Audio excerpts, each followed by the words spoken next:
Syllabus के starting से लेके सिलेबस के एंड तक स्टूडेंट्स का एक कॉमन कंसर्न रहता है कि सर सेक्शन नंबर्स याद करने हैं क्या, आंसर्स के अंदर सेक्शन नंबर कोट करना है। तो बेटा अगर आपको सेक्शन नंबर याद हो सकते हैं तो प्लीज आप उनको याद करने की कोशिश कीजिए और आंसर्स में उनको कोट कीजिए। आंसर्स के अंदर सेक्शन नंबर अगर इंकॉर्पोरेट होता है तो उससे एग्जामिनर को कहीं ना कहीं ये इंप्रेशन जाता है कि बच्चे को लीगल लॉ के साथ उसका रेफरेंस भी पता है। लेकिन हाँ, इनकेस अगर आपको सेक्शन नंबर याद नहीं है तो कोई चिंता वाली बात नहीं है, बिना सेक्शन नंबर कोट किए भी बहुत बड़ी आंसर लिखा जा सकता है। बेटा हम एक छोटी सी सीरीज लेके आने वाले हैं जिसके थ्रू हम आपको छोटे छोटे शॉर्ट्स में इनकम टैक्स के सारे सेक्शंस जो है वो रिवाइज करवाने वाले हैं। इस वीडियो में हम डिस्कस करने वाले हैं residential status and scope of total income के सेक्शंस। इनमें हमारे पास सेक्शंस आते हैं sections 5 two sections 9। Section 5 talks about scope of total income कि आपके रेजिडेंशियल स्टेटस के बेसिस पे कौन सी इनकम किस किस केस में टैक्स होगी।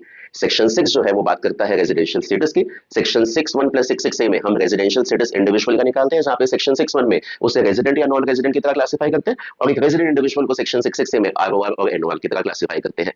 इसके अलावा हमारे पास अगर कोई इंडिविजुअल होता है जिसकी total income other than income from foreign sources 15 lakh से ज्यादा है, वो इंडिया का सिटीजन है, पर्सन ऑफ इंडियन ओरिजिन है, तो वो अगर 120 + 365 डेज वाली कंडीशन भी फुलफिल कर देता है तो उसे सेक्शन 6(1) के हिसाब से रेजिडेंट मानते हैं और सेक्शन 6(6)(c) ऐसे रेजिडेंट को हमेशा इंडिया में एनओआर मानता है।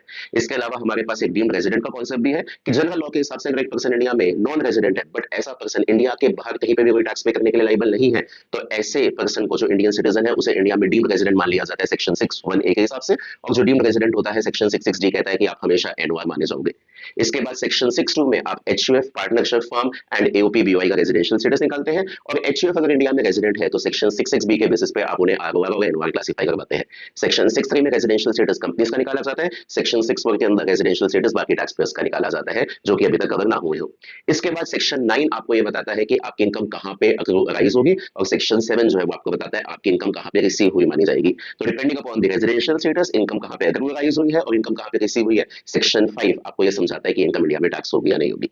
अब इन सारे के सारे सेक्शंस का आपको एक पीडीएफ चाहिए जहां पे जितने भी मैंने सेक्शंस अभी आपके साथ डिस्कस किए वो आपको एक जगह पे लिखे हुए चाहिए। तो आप इस रील पे, इस वीडियो पे आप कमेंट कीजिएगा पीडीएफ, आपको पीडीएफ मिल जाएगा जिसके अंदर सारे के सारे सेक्शंस इनकॉर्पोरेटेड रहेंगे।